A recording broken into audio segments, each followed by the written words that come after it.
ടീനയെ ചേർത്ത് പിടിക്കുന്ന റീത്തയെ കണ്ട് ഞെട്ടി സ്റ്റാൻലി. അങ്ങനെ നമ്മുടെ റീത്തയും വല്യപ്പച്ചൻ്റെ മാതിരി സ്റ്റാൻലിയുടെ അപ്പൻ്റെ മാതിരി ഒരേ ലക്ഷ്യത്തിന് തന്നെയാണ് വരുന്നത് എന്ന് കാണാനായിട്ട് കഴിയും. കുടുംബത്തെ നാണക്കേടിൽ നിന്ന് രക്ഷിക്കുക, അലീനയെ പുറത്താക്കുക എന്നുള്ളതാണ് റീത്തയുടെയും ലക്ഷ്യമെന്ന് കാണാനായിട്ട് സാധിക്കും. ആ ലക്ഷ്യം നമ്മുടെ സ്റ്റാൻലി പൊളിച്ചെടുക്കുകയാണ്.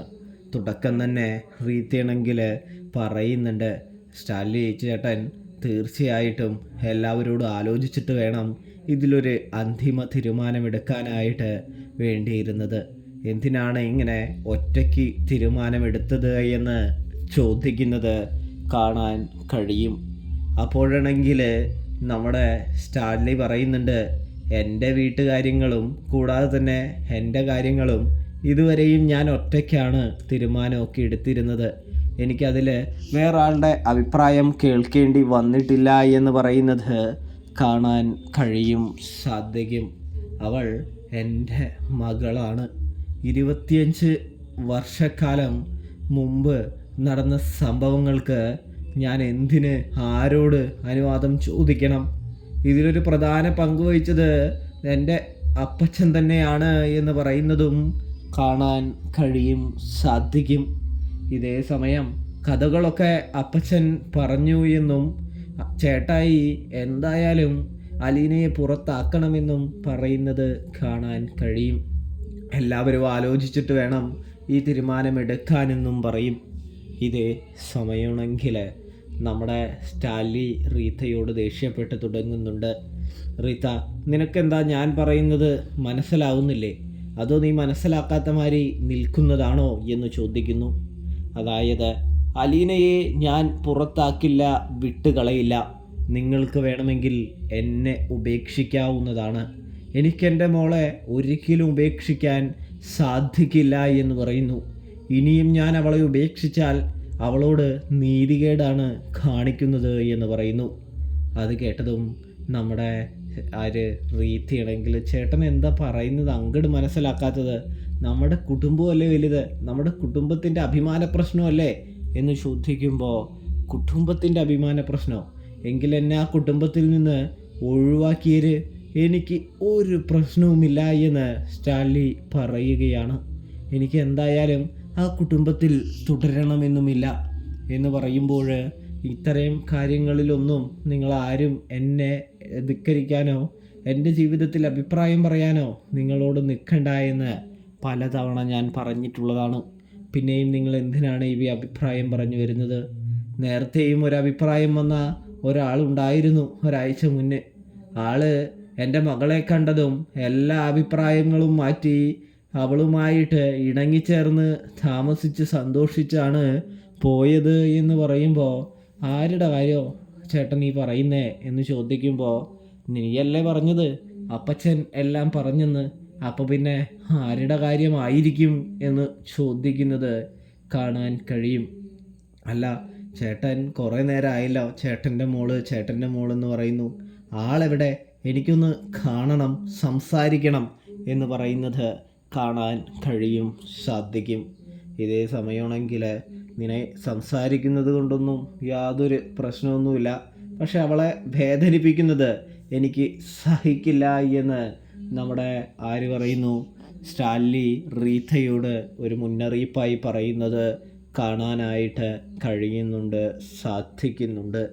എൻ്റെ പൊന്നു ചേട്ടാ, ഞാൻ അവളെ വേദനിപ്പിക്കാനൊന്നും പോകുന്നൊന്നുമില്ല.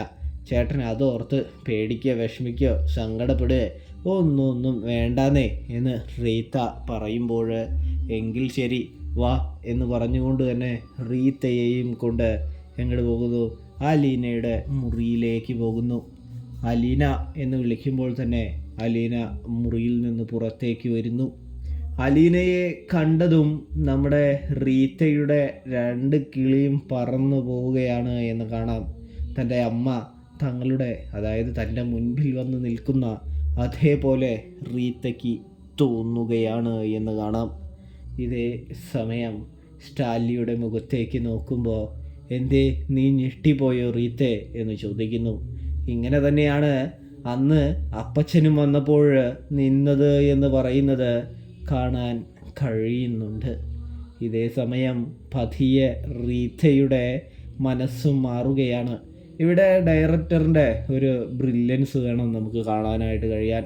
ഒരാഴ്ച നമ്മുടെ വല്യപ്പച്ചനെ കൊണ്ട് നിർത്തി, ഇതിപ്പോൾ ഇനി ഒരാഴ്ചത്തേക്ക് നമ്മുടെ റീത്തയെയും മകളെയും കൊണ്ടുവന്നിരിക്കുകയാണ്. അങ്ങനെ ഓരോരുത്തരെ ഓരോ ആഴ്ചയിലായിട്ട് കൊണ്ടുവന്ന് അലീന അവരുടെ മനസ്സിലെല്ലാം ഇടം പിടിച്ച് അവരുടെ വീട്ടിലെല്ലാം ഒരാളായി ഒരംഗമായി മാറുകയാണ് എന്ന് കാണാൻ ഇനി അധികം താമസമൊന്നുമില്ല പ്രേക്ഷകരെ. എതിർത്ത് വരുന്നവരെയെല്ലാം സ്റ്റാലിൻ അലീനയെ കാണിച്ച് അവരെയെല്ലാം മയപ്പെടുത്തുകയും ഒടുവിൽ അവരെല്ലാം അലീനയുടെ ആൾക്കാരായി മാറുകയും ചെയ്യുന്നത് കാണാനായിട്ട് കഴിയുമല്ലോ. അതുതന്നെയാണ് ഇവിടെയും സംഭവിക്കുന്നത്. ഒറ്റപ്പെട്ട അലീനയ്ക്കൊരു കൂട്ടായിട്ട് തന്നെയാണ് ഡയറക്ടർ നമ്മുടെ റീത്തയെ കൊണ്ടുവന്നിരിക്കുന്നതെന്ന് കാണാം. വല്യപ്പച്ചൻ പോയപ്പോൾ തനിക്കുണ്ടായിരുന്ന സന്തോഷമൊക്കെ പോയി എന്ന് അലീന ഇന്നലെ നമ്മുടെ ബാലചന്ദ്രനോട് പറയുന്നത് കേട്ടതാണ് നമ്മളെല്ലാവരും. ഇതേ സമയം അലീനയുടെ ബോറടി മാറ്റാൻ നമ്മുടെ റീത്തയും റീത്തയുടെ മകളും ചെന്നെത്തുന്നുണ്ട് എന്ന് കാണാൻ കഴിയുന്നുണ്ട്. അതുകൊണ്ട് തന്നെ നമ്മുടെ റീത്തയാണെങ്കിൽ അലീനയുടെ അടുത്ത് സംസാരിക്കുന്നുണ്ട് എന്ന് കാണാം. അല്ല ആൻറ്റി എന്നെ പുറത്താക്കാനായിട്ട് വന്നതാണോ എന്ന് ചോദിക്കുന്നു. ഇതേ സമയമാണെങ്കിൽ അങ്ങനെയൊന്നുമല്ല എന്ന് സ്റ്റാലിൻ്റെ മുൻപിൽ നിന്നുകൊണ്ട് തന്നെ റീത്ത കള്ളം പറയുമ്പോൾ എനിക്കറിയാം എന്നെ പുറത്താക്കാൻ വന്നതാണെന്ന്. വല്യപ്പച്ചനും എന്നെ പുറത്താക്കാൻ വന്നതാ. പക്ഷേ എൻ്റെ മുഖവും എന്നെയും കണ്ടതോടുകൂടി വല്യപ്പച്ചൻ്റെ മനസ്സ് മാറി എന്ന് പറയുന്നു. എന്നെ കാണാൻ നിങ്ങളുടെ അമ്മയെപ്പോലെ ഉണ്ടല്ലേ എന്ന് ചോദിക്കുന്ന ആ ചോദ്യം നമ്മുടെ റീത്തയുടെ ഉള്ളിൽ അമ്മയുടെ അതേ വർത്തമാനവും അമ്മയുടെ അതേ ശൈലിയും ഒക്കെ ഉണർത്തുന്നത് കാണാനായിട്ട് കഴിയുന്നുണ്ട്, സാധിക്കുന്നുണ്ട്. അതുകൊണ്ട് തന്നെ റീത്തയാണെങ്കിൽ അലീനയെ ചേർത്ത് പിടിക്കുകയാണ് പ്രേക്ഷകരെ. ഇതേ സമയമാണെങ്കിൽ സ്റ്റാലിയാണെങ്കിൽ ഞെട്ടിപ്പോവാണ്. ഇവളല്ലേ ഇവളെ ഓടിക്കാനായിട്ട് തൻ്റെ മകളെ ഇവിടെ നിന്ന് പറപ്പിക്കാനായിട്ട് വന്നത്. എന്നിട്ടെന്താ ഇവളിപ്പോൾ തൻ്റെ മകളെ കെട്ടിപ്പിടിച്ച് ഇങ്ങനെ നിൽക്കുന്നത് എന്ന് ചിന്തിക്കുകയാണ് കേട്ടോ നമ്മുടെ സ്റ്റാലി. ഇതേ സമയമാണെങ്കിൽ നമ്മുടെ അലീനയോട് ഒരുപാട് കാര്യങ്ങൾ സംസാരിക്കുന്ന റീത്ത. അപ്പോൾ സ്റ്റാലി ആണെങ്കിൽ മെല്ലെ ആ മുറിയിൽ നിന്നും അവർക്ക് സംസാരിക്കാനുള്ളതൊക്കെ സംസാരിക്കട്ടെ എന്ന് വിചാരിച്ചു പോകുന്നു.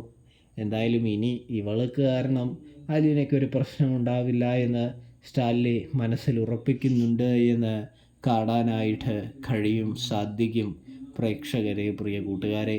റീത്തയുടെ ചേർത്ത് പിടിക്കൽ അലീനയ്ക്ക് ഒരു ആശ്വാസമായി മാറുന്നുണ്ടെന്ന് കാണാം. അപ്പോൾ റിവ്യൂ ഇഷ്ടപ്പെട്ടാൽ ചാനൽ മറക്കാതെ സബ്സ്ക്രൈബ് ചെയ്ത് സപ്പോർട്ട് ചെയ്യാൻ ശ്രദ്ധിക്കണേ.